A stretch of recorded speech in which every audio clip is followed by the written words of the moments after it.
Amén. Amén. Ok, vamos a leer la Biblia. Lucas capítulo número 1. Y estamos estudiando algunos temas relacionados con el nacimiento de Jesucristo. Y personajes alrededor, historias alrededor del nacimiento de Jesucristo. Con el propósito obviamente de saber de qué se trata y para qué es todo lo que sucede, ¿verdad? Y vamos a leer hoy Lucas capítulo número 1. Es un poquito larga la lectura, pero sé que va a ser de gran bendición para sus vidas. Esta historia de Zacarías, Elizabeth y Juan. Es una familia en la Biblia, ¿eh? No es una familia de ágape, es una familia de la Biblia. Zacarías, Elizabeth y Juan. Capítulo 1 de Lucas. Voy a leer del verso 5 en adelante. ¿Estamos listos? ¿Sí? Lucas 1:5. Dice así la escritura. Hubo en los días de Herodes, rey de Judea, un sacerdote llamado Zacarías, de la clase de Abías. Su mujer era de las hijas de Aarón y se llamaba Elizabeth. Ambos eran justos delante de Dios y andaban irreprensibles en todos los mandamientos y ordenanzas del Señor. Pero no tenían hijo, porque Elizabeth era estéril y ambos eran ya de edad avanzada. Y aconteció que ejerciendo Zacarías el sacerdocio delante de Dios, según el orden de su clase, allá en Jerusalén, obviamente en el templo, conforme a la costumbre del sacerdocio, le tocó en suerte ofrecer el incienso, entrando en el santuario del Señor. Y toda la multitud del pueblo estaba afuera orando a la hora del incienso, y se le apareció un ángel del Señor, puesto en pie a la derecha del altar del incienso. Verso 12, y se turbó Zacarías al verle y le sobrecogió temor. ¿Usted se turbaría si vería un ángel? Si ves un ángel, ¿te turbarías? Así como, yo creo que sí. A ti te pasaría lo del nombre de este señor, Zacarías, pero de onda. Al ver un ángel te sacarías de onda, ¿verdad? Y bueno, el temor también. Y el ángel le dice a Zacarías: no temas, porque tu oración ha sido oída, y tu mujer Elizabeth dará a un hijo y llamará su nombre Juan. Y tendrás gozo y alegría, y muchos se regocijarán de su nacimiento, porque será grande delante de Dios. No beberá vino ni sidra, y será lleno del Espíritu Santo aún desde el vientre de su mamá, de su madre. Y hará que muchos de los hijos de Israel se conviertan al Señor, Dios de ellos, e irá delante de él con el espíritu y el poder de Elías. Y luego fíjense la palabrita que dice aquí: para, no se les olvide esa palabra, para hacer volver a los corazones de los padres a los hijos, y de los rebeldes a la prudencia de los justos. El mismo versículo tiene otra vez la palabra para, dice, para preparar al Señor un pueblo bien dispuesto. No, que no se les olvide los ¿para qué? Dijo Zacarías al ángel: ¿en qué conoceré esto? Porque ya soy viejo y mi mujer parece mi abuelita. No dice eso, pero ya me lo imagino, ¿verdad? Mi mujer es de edad avanzada. Claro, tú no puedes decir eso de tu esposa, porque si no, no llegas a tu casa. Pero ahí está, ella sí. Respondiendo el ángel le dijo: yo soy Gabriel, que estoy delante de Dios, y he sido enviado a hablarte y darte estas buenas nuevas.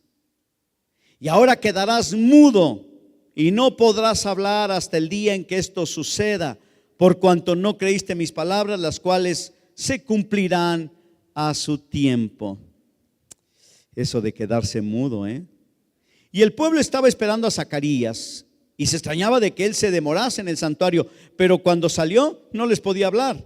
Y ellos comprendieron que había visto visión en el santuario. Él les hablaba por señas y permaneció mudo. Y cumplió los días de su ministerio, se fue a su casa. Después de aquellos días, su esposa concibió, su mujer Elizabeth, y se recluyó en casa por 5 meses diciendo: así ha hecho conmigo el Señor en los días en que se dignó quitar mi afrenta entre los hombres. Esta historia continúa en el versículo 57. Ahora nos vamos a brincar al versículo 57, también del capítulo 1 de Lucas.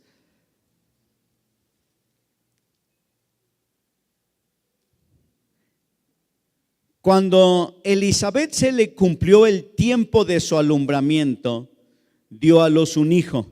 Y cuando oyeron los vecinos y los parientes que Dios había engrandecido para con ella su misericordia, se regocijaron con ella. Y aconteció que al 8º día vinieron para circuncidar al niño, y le llamaban por nombre, con el nombre de su padre, Zacarías. Pero respondiendo su madre dijo: no, se llamará Juan. Le dijeron: ¿por qué? No hay nadie en tu parentela que se llame con ese nombre. Entonces preguntaron por señas a su padre cómo le había de llamar. Ya me imagino el relajo que traían para comunicarse con el Zacarías. Y pidiendo una tablilla escribió diciendo: Juan es su nombre. Y todos se maravillaron. Y al momento fue abierta su boca y suelta su lengua, y habló bendiciendo a Dios. Imagínense, y no paró de hablar. ¿Cómo ha de haber hablado este señor? A veces decimos, cuando alguien habla mucho, dice: este habla más que un perdido cuando lo encuentran. Así también cuando alguien habla mucho, habla más que el Zacarías cuando le puso el nombre a Juan. Y se llenaron de temor todos sus vecinos, y en todas las montañas de Judea se divulgaron todas estas cosas. Y todos los que las oían las guardaban en su corazón, diciendo: ¿quién pues será este niño? Y la mano del Señor estaba con él. Verso 67. Y Zacarías su padre, ahora sí que ya pudiendo hablar, fue lleno del Espíritu Santo y profetizó. Ahora, antes de leer, quiero decirles que el sujeto de la profecía de Zacarías en los siguientes versículos hasta el 75 es Jesucristo el Salvador. Pero del 76 en adelante cambia de sujeto la profecía. Ahorita lo vamos a ver. Dice así el versículo número 68.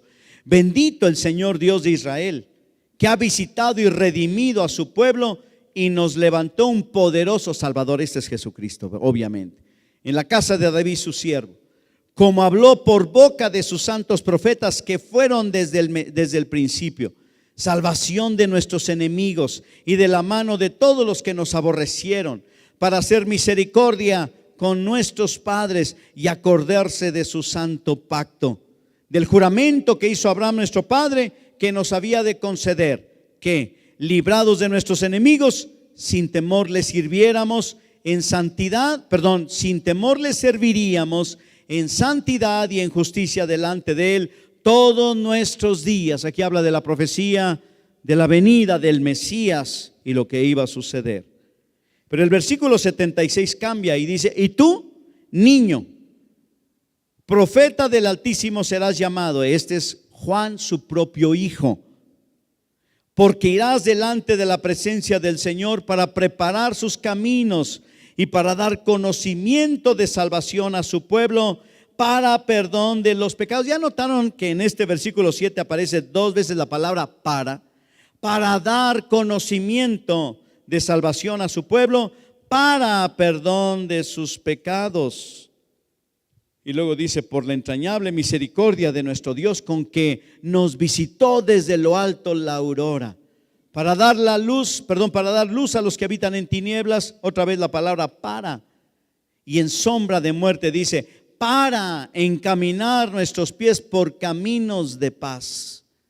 Y el niño crecía y se fortalecía en espíritu, y estuvo en lugares desiertos hasta el día de su manifestación a Israel.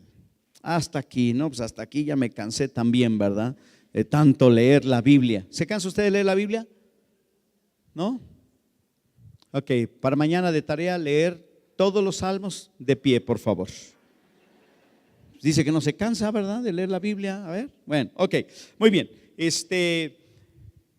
Fíjense que recientemente hemos sido testigos de la importancia de los hijos en el hogar. Porque nuestra hija y su esposo recibieron un bebé hace 2 semanas que les concedieron, les otorgaron. Y era un hijo muy anhelado, por cierto, porque ellos se casaron hace 8 años. Hace 4 años les dijeron los médicos que no podían tener hijos, que por cierto, este es un comercial gratuito. Cuando tú ves una pareja de personas en matrimonio y no han tenido hijos y ha pasado el tiempo, solamente hay 2 razones por las que no tienen hijos. Solo 2, porque no quieren o porque no pueden. No más por eso, o porque no quieren o porque no pueden. Ahí es que no pregunte, ¿sí me explico? A veces yo digo que la tercera, pero es porque a lo mejor no saben cómo tenerlos y hay que darles unas clasecitas, ¿verdad? Pero eso es un chiste, ¿verdad? Si saben cómo no, ¿verdad? Pero así que ya no pregunte tanto, ¿verdad? Así de sencillo. No quieren, no es el tiempo, lo que sea, ¿verdad? Tienen otros planes o de plano no pueden. Bueno, aquellos 2 no podían.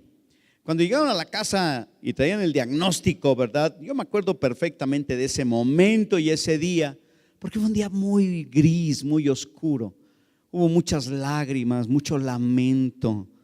Estábamos ahí en mi pequeño estudio ahí en la casa, que ya la pastora Pati me lo hizo más grande. Yo creo que quiere que esté más tiempo ahí, ¿verdad? Que con ella. Bueno, entonces, estábamos ahí, ¿verdad? Y llorando, hasta se oía hasta afuera, ¿no? Y los hijos así como que, ¿qué pasa, verdad? ¿Qué le están haciendo a mi papá? Pero yo lloraba poquito nada más. Entonces, fue un día muy, muy oscuro, muy triste. Y lo recordamos, lo recordamos. ¿Por qué? Porque uno tiene que recordar todas las cosas, buenas o malas, ¿o no es así? Tienes que recordar todo porque luego te olvidas de las cosas malas y luego no miras cómo Dios te va a responder. 4 años después Dios le respondió a ellos y llegó el pequeño Benjamín a su casa. Se llama Samuel Benjamín y hoy lo presentamos ahí en Agape Norte porque ellos son de Agape Norte. Algo que decía tanto Benjamín como Patti es que antes de que pues ya ellos iniciaron hace un año, más de un año y medio todos los trámites para la adopción de un bebé o de un niño, ella decía, nuestros hijos ya nacieron, nomás estamos esperando que lleguen a la casa. Y a veces uno piensa, ¿verdad? Nomás porque tienen mucho entusiasmo, pero a veces uno dice, ¿cómo va a llegar? ¿Cómo va a llegar? Y no, pues ya cuando llegó a la casa el bebé el lunes de la semana pasada, o sea, mañana son 2 semanas, no, pues no cabíamos en nosotros mismos de la alegría, del gozo, las lágrimas, o sea, así como las mismas de antes, pero ahora diferentes, ¿verdad? Porque fue un regalo así nada más, o sea, no es lo mismo estar esperando un bebé 9 meses y luego nace, ¿verdad? Y la doña toda dolorida, le duele todas las uñas y todo le duele el pelo, ¿verdad? Y todo el esfuerzo. El papá contento hasta que lo oye chillar a las 3 de la mañana, ¿verdad? Y acá no, porque acá así nada más, ¿va? Entonces, pues, así, qué padre, ¿no? Y se ahorró el sacaleche, por cierto, se ahorró el sacaleche. Pues si no vino como debe venir, ¿verdad? Pues ya no tenía que comprar eso. Creo que es lo único que se ha ahorrado. Bueno, todo lo demás también, ¿verdad? Pero la cuestión es que fue así, ¿verdad? Una gran bendición, ¿no?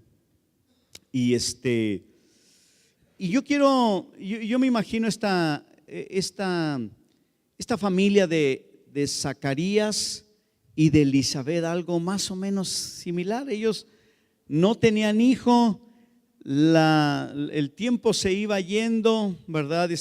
Claro, obviamente, pues Patti y Benjamín, yo los considero que todavía son jóvenes, ¿verdad? Más o menos. Pero Zacarías debía haber tenido alrededor de 50 años. Dice, bueno, pero ¿por qué si dice que era de avanzada edad? Yo creo que cuando dice de avanzada edad se refería principalmente a la esposa, Porque Zacarías como sacerdote del templo, nada más hasta los 50 años oficiaban en el templo.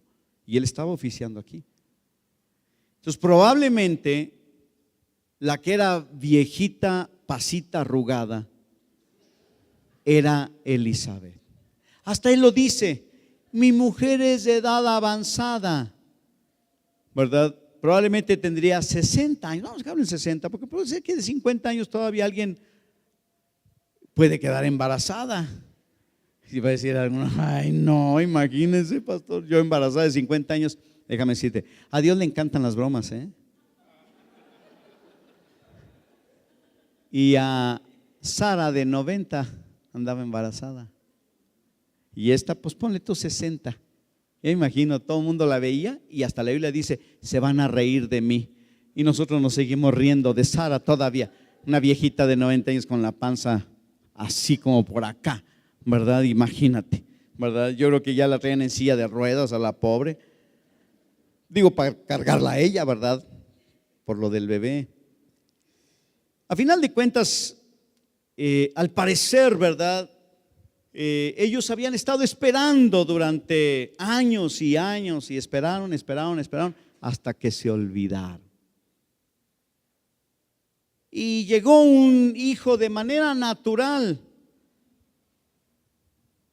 En el momento que reciben al hijo o todo esto que está pasando, hay dos elementos interesantes en la historia del nacimiento de Juan. Uno es el qué y otro es el para qué. Uno es el qué y otro es el para qué. ¿Para qué? Cuando a Pati y a Benjamín les preguntaron, ¿para qué quieren un bebé? Ellos le dijeron, nosotros no queremos un niño para nosotros. Y no quieren un niño. Entonces, ¿qué están haciendo aquí? Nosotros venimos a ofrecer una familia para un niño. Sí, y somos cristianos, ¿y qué? No, pues nada, han de haber dicho, pues, nada. Porque desde el principio dijeron, somos cristianos y queremos ofrecerle un hogar cristiano a un niño que no tenga. ¿De qué edad? 4, 5 años, hasta 4, 5 años, 7 años si quieren, pueden ser 2, 3 y 4. Y yo así, Pati, ¿están seguros que lo dijeron? Porque te van a llegar una tribu, ¿verdad? Y no, ¿qué tiene? ¿Verdad? Pues claro, tan jóvenes uno piensa en uno, ¿verdad? Y ellos no, pues están fuertes y tienen con queso para las tortas, pues órale, ¿verdad? Que lo hagan, ¿verdad? Pero esa visión, una familia para un niño que no tenga una familia y que sea cristiana esa familia, pues se los dieron a ellos, pero les dieron un bebé de 2 meses y medio. Y bueno, pues a final de cuentas, seguramente hoy que dedicamos al niño, siempre hemos estado hablando de lo mismo. Este niño va a servir a Dios y ellos van a dedicar sus vidas a ese y a los que vengan, por lo menos su vida familiar, para que ese niño sirva a Dios. Así de plano, ¿verdad? Y eso obedece al para qué. No es el qué, es el para qué. Lo más importante. Zacarías es testigo del nacimiento de Jesucristo, hasta habla de él. Además, su hijo Juan iba a ser pariente de Jesucristo, eran parientes. Y todo lo que le sucede, desde la esterilidad de su mujer, la vejez, la aparición del ángel, su fidelidad a Dios, hasta quedarse mudo, todo eso obedece al para qué.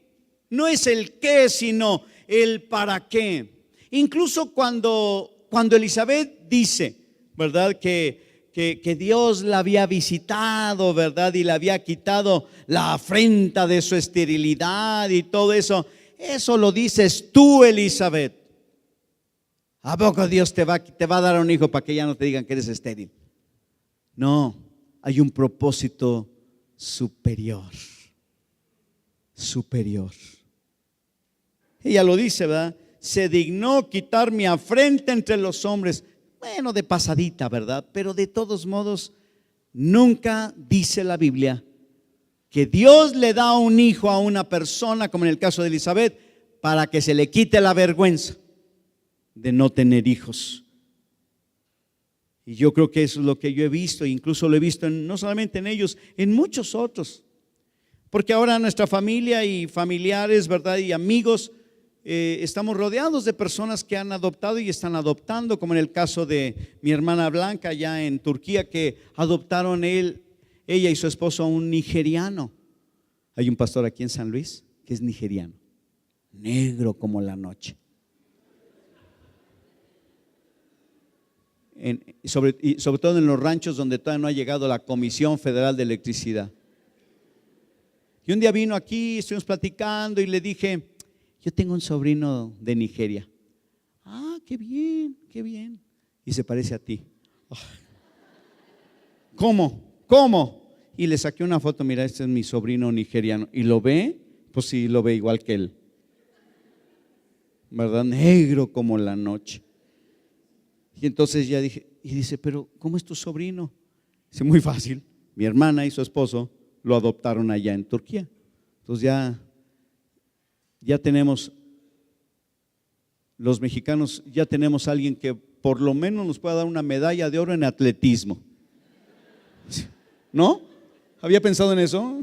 Sí, pues los nigerianos ganan todas, ¿no? ¿Han visto a los kenianos que ganan todas? Pues ojalá que gane algo, ¿verdad? Para nosotros, ¿verdad? Porque es mexicano el Gabriel, ¿verdad? Que el angelito de angelito no tiene nada, nomás Gabriel. Y entonces cuando vemos todo eso, estamos relacionados con estas cosas, ¿no? Y otras personas aquí en la congregación y amigos que han adoptado, ¿verdad? Y todo tiene que obedecer a un ¿para qué? ¿Para qué? Porque si toda la vida es el qué, siempre vivimos quejándonos todo el tiempo. ¿No es así? Vamos a pensar en este año que ya está a punto de cerrar en 2 semanas. Y todo el mundo hace un recuento del qué del 2017. Que no les dieron el salario que esperaban, que los corrieron del trabajo, que se casaron, que compraron una casa, que les aumentaron el sueldo, que los abandonó la familia, y qué bueno y qué malo, ¿verdad? Pero lo más importante no es el qué está allí, no tienes que describirlo, sino el para qué tienes que descubrirlo. El para qué tienes que descubrirlo. Yo le decía a Pati y a Benjamín que ellos tienen una vida muy divertida, se la pasan re bien, sin hijos, van a todos lados, andan por todas partes, tienen todo lo que necesitan. ¿Para qué? Y ya mejor me callo la bocota, ¿verdad? Para ofrecer una familia a alguien que no la tiene. Y cuando llegue, lo vamos a educar para la gloria de Dios. Ay, caray, ya. Dije yo, válgame. Creo que sí aprendió. O aprendieron, ¿verdad? Así es. ¿Para qué? ¿Para qué?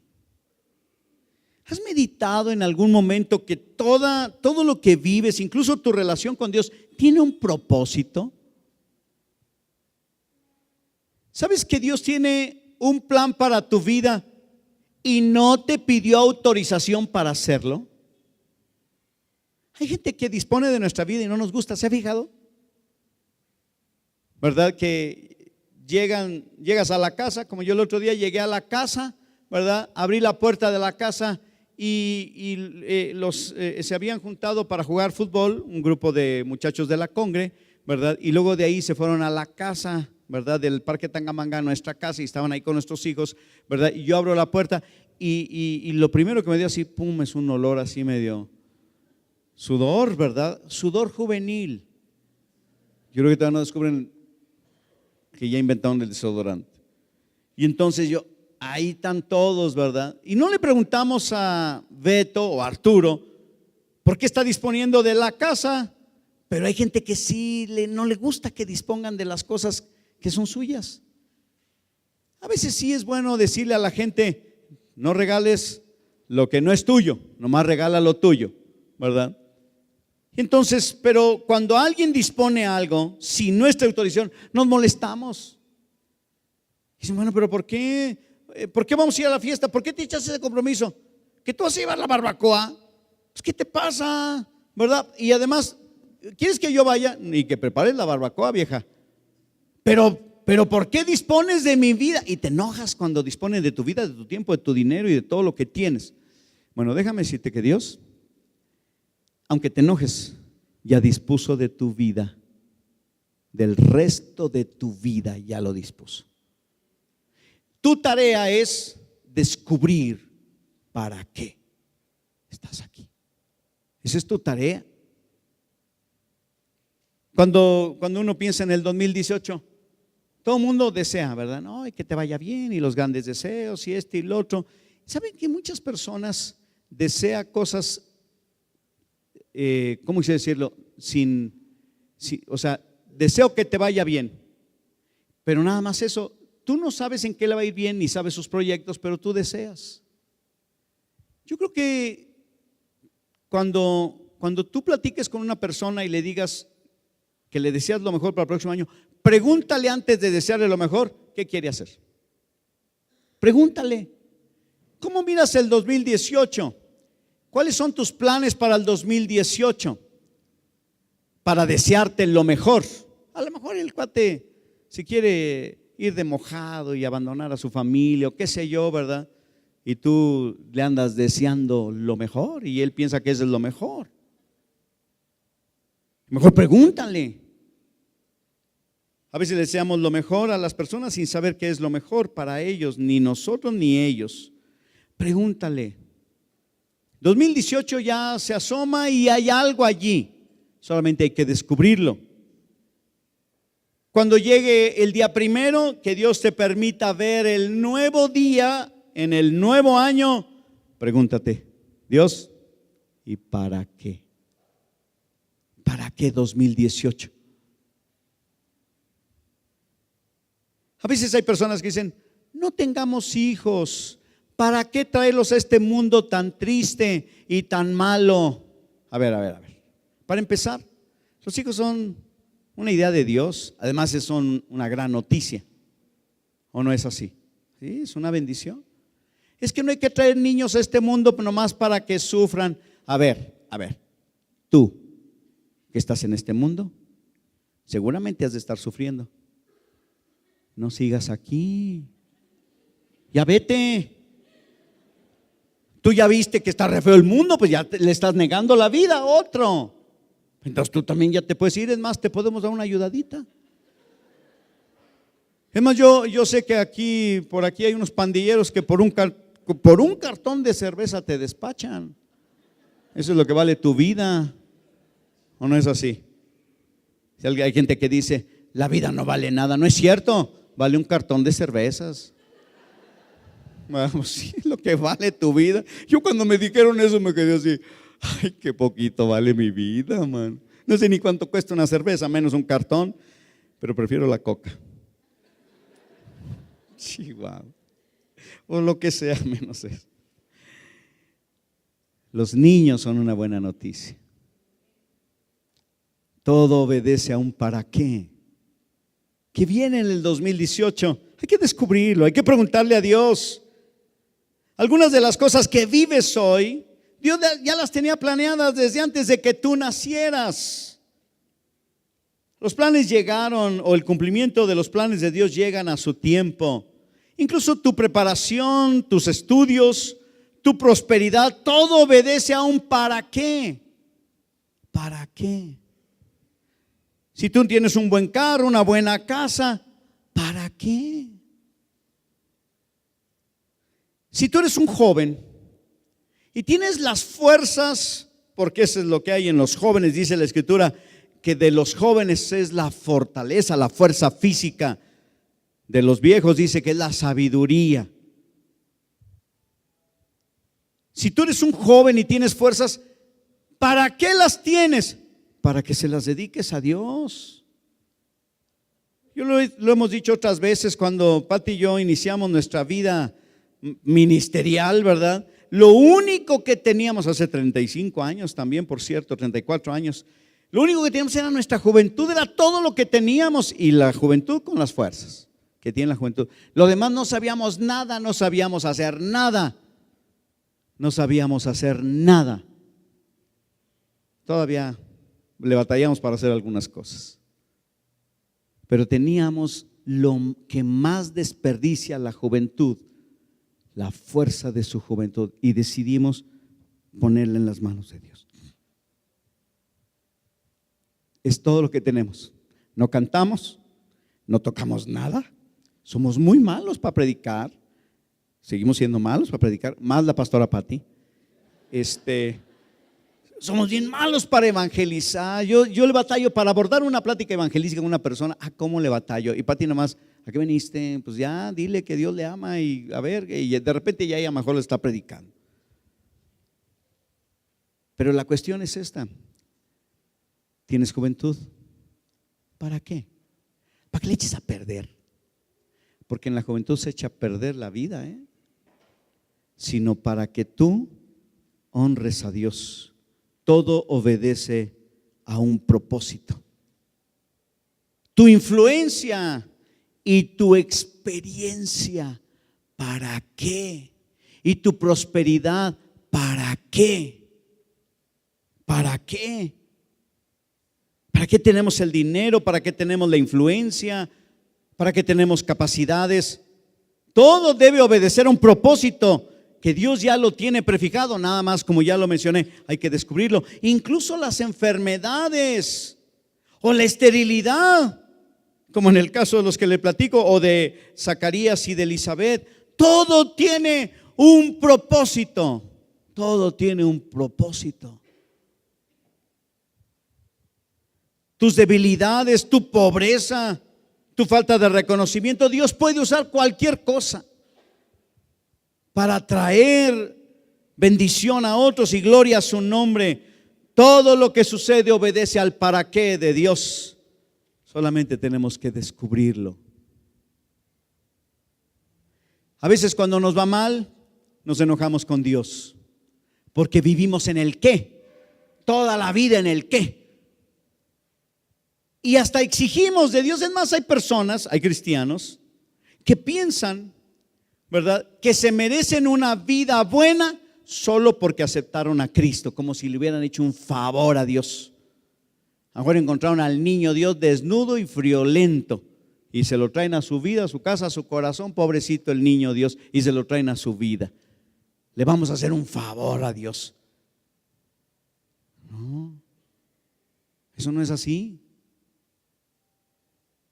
A veces hay personas que se quejan del país en el que vivimos, se quejan del gobierno, del país, de todos los partidos políticos y de todos los políticos. Hablan mal, y la corrupción y la pobreza, y seríamos un país bien rico si no hubiera toda esta corrupción. Sí, seríamos un país bien orgulloso y arrogante si fuéramos un país rico. Eso seríamos. Pero en cambio Dios puede usar esta pobreza y esta debilidad para traer gloria a su nombre.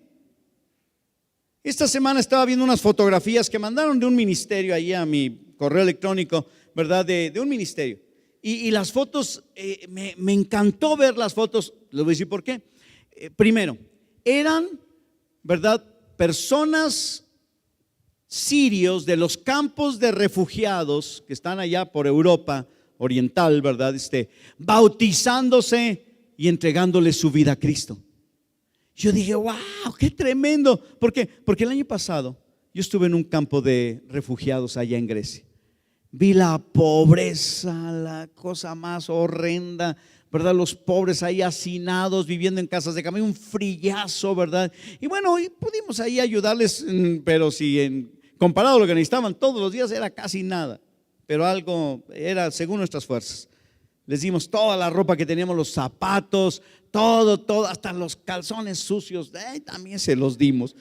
Nomás nos trajimos lo que traíamos puesto. ¿verdad?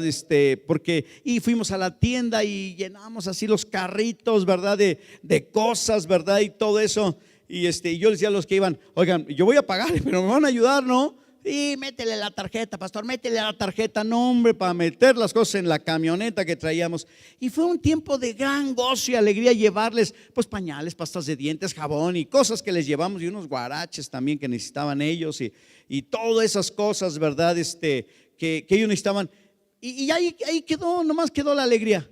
Pero la alegría se completó antier cuando vi las fotos de los que se están bautizando. Y entonces me doy cuenta que todo obedece al para qué. Ellos, los sirios, huyendo de su propio país y de la muerte, su país está medio destruido. Sus negocios, sus casas, su dinero, sus familias y familiares muertos. Huyendo, dejando todo lo que tenían, sus escuelas, todo lo que tenían para salvar la vida. Y alguno puede decir, ¿verdad? Todo por causa de la guerra, todo por causa del diablo, todo. Sí, pero allí hay un para qué. Porque nosotros probablemente no iríamos a Siria a predicarle a los musulmanes. No es que Dios haya hecho eso, es que Dios aprovechó eso para que ellos pudieran conocer el mensaje de Jesucristo. ¿O no es así? Todo obedece un para qué. Debilidades, pobreza, falta de reconocimiento. Zacarías, otra vez, Zacarías y el para qué de Dios. Dios siempre tiene un proyecto en mente. El otro día me llamó por teléfono un pastor de Estados Unidos y me dijo, Arturo, ¿tienes un proyecto en mente? Y yo le dije, yo siempre tengo un proyecto en mente. Siempre. ¿Y los cumples todos? No, no se cumplen todos, pero yo siempre tengo un proyecto en mente. En enero ya tenemos un proyecto misionero, vamos a enviar a un obrero de aquí de Ágape para trabajar entre los cabécares de Centroamérica. Siempre hay un proyecto, ¿verdad? Queremos abrir 2 nuevas sedes el próximo año y abrir Aguascalientes. Siempre hay un proyecto, siempre. ¿Por qué? Pues pregúntenle a Dios, ¿verdad? Yo nomás soy su instrumento, yo no me invento las cosas, todas las ideas vienen de Dios. Entonces me dice, ¿tienes un proyecto? Yo siempre tengo un proyecto, porque Dios siempre tiene un proyecto. Le dije, ¿por qué? Es que hay una señora aquí aquí de la congregación, ¿verdad? Que quiere dejar una herencia a un ministerio que dijo, pues que tenga un proyecto. Y pensé en ti, pensé hablarle de ustedes. ¿Qué proyecto tienes? Ya le expliqué varias cosas que estamos haciendo en ese momento, lo que queremos hacer. Eso ya tiene como unos 3 años. Y le dije, bueno, pero a ver, pero ¿de cuánto estamos hablando? Pues de una vez, a ver. No voy a descubrir yo los secretos de mi corazón al diablo, ¿verdad? Por cierto, algunas veces Satanás sabotea los proyectos que tú tienes en Cristo porque los anunciaste antes de tiempo. Muchas cosas que yo sé que Dios va a hacer y que Dios me dice que haga, se quedan guardadas en el corazón. Como María, lo aprendí de María, que decía la Biblia que guardaba todas esas cosas en su corazón. Ese es extra, gratis. Cuando Dios te dé un proyecto, no lo capitalices diciéndole a todo el mundo, espera el tiempo de Dios antes de soltar a todo mundo. Y luego después todo el mundo va a preguntar, oye, ¿qué onda con aquello? ¿No te ibas a ir ya para allá? No, es que me casé.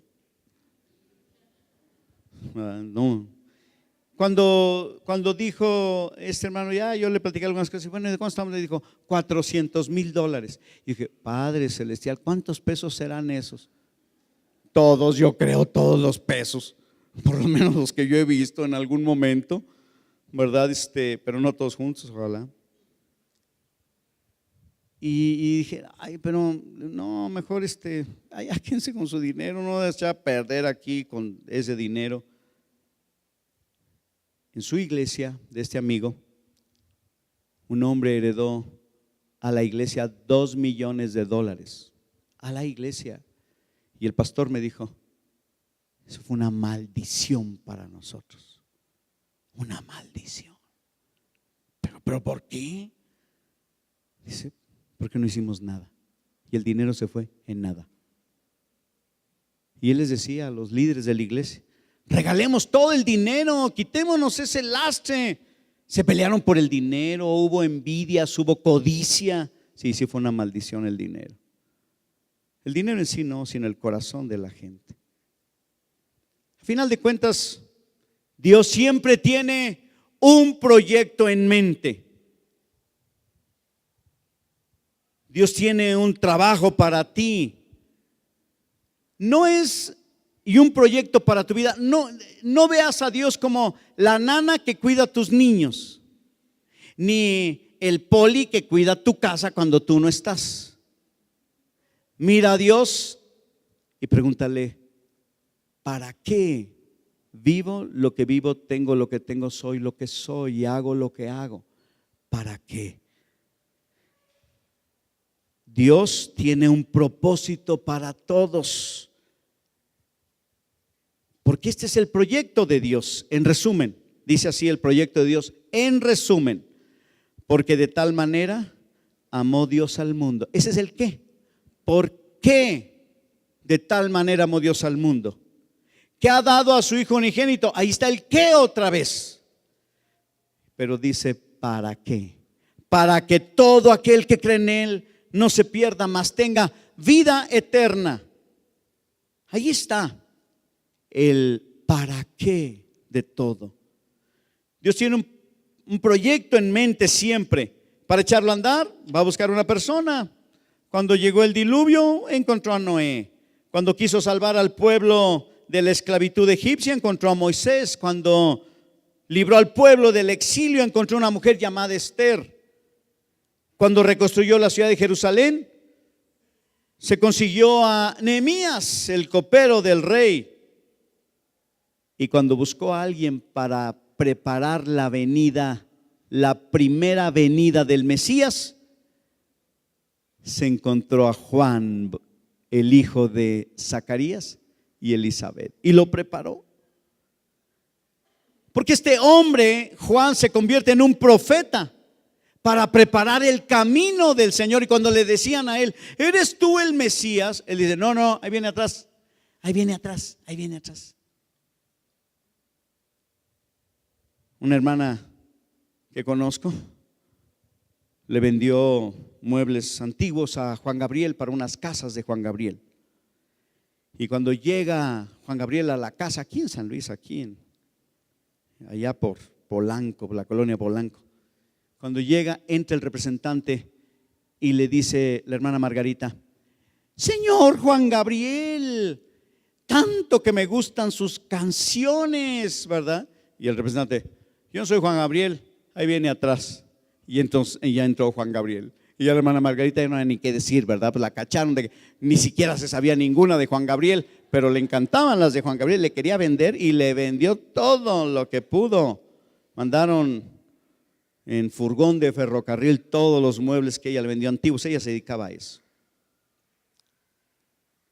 Le preguntan a Juan, ¿eres tú? No, yo, del que viene detrás de mí, no soy digno ni siquiera de abrochar las cintas de sus guaraches. Ahí viene atrás. Desde que tuvo Zacarías y Elizabeth a este bebé, ya había un para qué. Profeta del Altísimo sería llamado para preparar los caminos del Señor. Desde que nace Juan el Bautista ya tenía un para qué de su propia vida.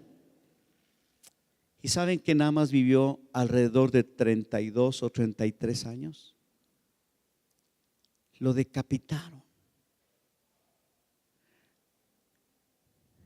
Un rey perverso después de que la hija de su amante le bailara semidesnuda delante de él, él le dice: ¿qué quieres? Bailas re bonito, ¿qué quieres? Y ella le dijo: tráeme la cabeza de Juan el Bautista en una bandeja. Cuando muere, ¿saben qué dijo Jesús de Juan el Bautista? Dice: de los hijos nacidos de mujer, ninguno como Juan. Era su pariente. Ninguno. Y murió cruelmente por un rey despiadado y perverso. Ahora sí que el mejor hombre lo decapitaron. Pero él hizo su labor. A los 32 o 33 años terminó su labor, vino a preparar los caminos del Señor, o sea, la venida, la primera venida de Cristo, y la preparó y llegó. Y cuando Cristo se manifiesta en su ministerio, Juan el Bautista ya tenía un montononón de discípulos. Miles de personas habían sido bautizados por Juan y miles de personas se habían convertido en sus discípulos. Y cuando mira a Jesucristo que ya se ha manifestado, tomó todos sus discípulos y se los dio a Jesús. Porque para eso él había profetizado y había vivido y había predicado y existía para ese momento. Hasta él mismo lo dice: es necesario que él crezca y que yo mengüe. Y Cristo, claro que creció, su fama se subió como la espuma de Jesucristo, y muchos de los discípulos de Juan pasaron a ser discípulos de Jesucristo. Ahí se cumple en este hombre, a pesar de cómo se trunca su vida de manera tan violenta, pero cumple su propósito ahora, nosotros. Porque ya Juan ya se murió, está en la gloria con Dios y esperando la resurrección, y va a resucitar completo. Y el Hijo es ¿dónde está? A la diestra del Padre, esperando, ¿verdad?, regresar otra vez. Y nosotros aquí en la congre, ¿para qué estamos aquí? Estamos aquí para lo mismo que Juan. Lo mismo. ¿Qué hizo Juan? Preparar la venida del Señor. ¿Qué hacemos nosotros? Preparar la segunda venida de Cristo. ¿Cómo nos preparamos o cómo preparamos la segunda venida de Cristo? Número uno, nos preparamos nosotros. Un pueblo bien dispuesto y en santificación constante. Y número dos, le decimos a los demás de afuera que se preparen porque Cristo regresa otra vez. Esa es la razón de ser de la iglesia. Esa es la razón de el para qué estamos hoy aquí. Y en este tiempo aquí estamos para preparar la segunda venida de Jesucristo. Traer esperanza al desesperanzado. Traer paz a una humanidad que como que se deshumaniza. Hay que traer fe a los creyentes porque se han vuelto incrédulos y mostrar el gran amor de Dios para el mundo entero, para que ellos vengan a los caminos del Señor. Para eso hemos sido llamados. El qué y el para qué. Ese es el significado de la Navidad, del nacimiento de Jesucristo. No es para intercambio de regalos, no es para comprar tantas cosas, que lo puedes hacer todo eso, pero no te olvides el para qué. Cuando Jesús nace y está ese pequeño bebé, ¿verdad?, envuelto en pañales ahí en tela ahí, ¿verdad? María, yo creo que toda cansada y adolorida. Cuando el bebé Jesús nace, en el horizonte estaba la cruz. 33 años después es crucificado, porque aún el nacimiento de Jesucristo obedece al para qué de Dios. Y todos lo tenemos, solamente hay que descubrirlo. Póngase de pie, por favor.